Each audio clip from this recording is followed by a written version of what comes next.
Faculty at the Nova Scotia Community College get together for the start of the school year. Chef Claude Aucoin will have an exciting what I did with my summer vacation story to tell, that's for sure.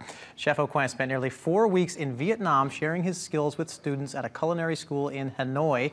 Now, as part of a volunteer program called Leave for Change, run by World University Service Canada. Chef Claude Aucoin is fresh back from his adventure and joins us now in our studios. Welcome, and thanks very much for joining us on this Tuesday morning. Thank you. So tell me a little bit more about why you wanted to do this exchange and what was all about. Well, kind of a unique opportunity. I was in Vietnam in 2000 just for barely a week to represent Canada for a food show, and I'd been wanting to go back since.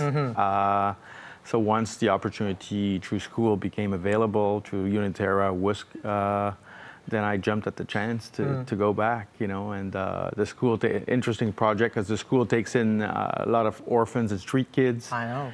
And there's also some students that pay, but most of the students, and then there's also a sewing program that does the uniforms, which is deaf and mute kids. There's another little program that does embroidery, which is people with, you know, either mental or physical, you know, problems. Some of it is second generation Agent Orange, so that kind of hits your heart a little bit. Yeah, it's exactly. pretty touching, pretty moving, but great kids. I mean, you know, good that they're in a program, given a chance. Vietnam is a very industrious country, so people are, you know, there's businesses everywhere on the street. You know, yeah, exactly. You have a restaurant, you have a street food, you need a pot and a burner, and you can sell street food. We have some pictures of the actual school that you were working at, and you said, you know, the kids and the students were very rewarding. Tell us a little bit more about the kids that you met.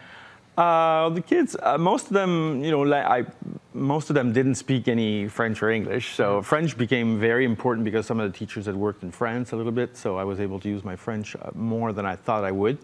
But, you know, great attitude. The teachers were very, you know, anything that you can give them, they really, really appreciate with, you know, with open arms, and people were super friendly. Very appreciative of anything you can give them. You didn't go over there empty-handed, right? What did you bring over to the school? Oh, I approached some, I'd been told, because some other faculties from NSCC had been there before, and I was told that they have very little sort of small wares and, you know, things to work with. So I brought about, you know, 30 kgs of equipment that I got donated from different suppliers. So that was pretty exciting. That was fun. The first day we did that, and then, you know, they were taking it about once in a while. They probably want them to last, so they're not going to take everything out at once. Yeah. I have learned just as much myself as maybe other people have learned from me. I don't know. I have learned a lot, so I've been very lucky. I would do this again anytime. Everything is different. The weather is different, the scenery is different, the people are different, the amount of motorcyclists in the streets is different. It was great. I was just fascinated right from the start. You found it great? I did. I love it here.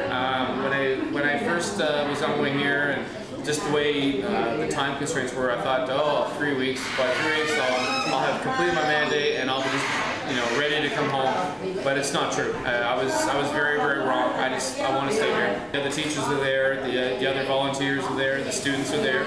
I think the students is the most important thing because the students have been really nice to me since I've been here. They treat me like a celebrity. I love pain au chocolat. It's really good.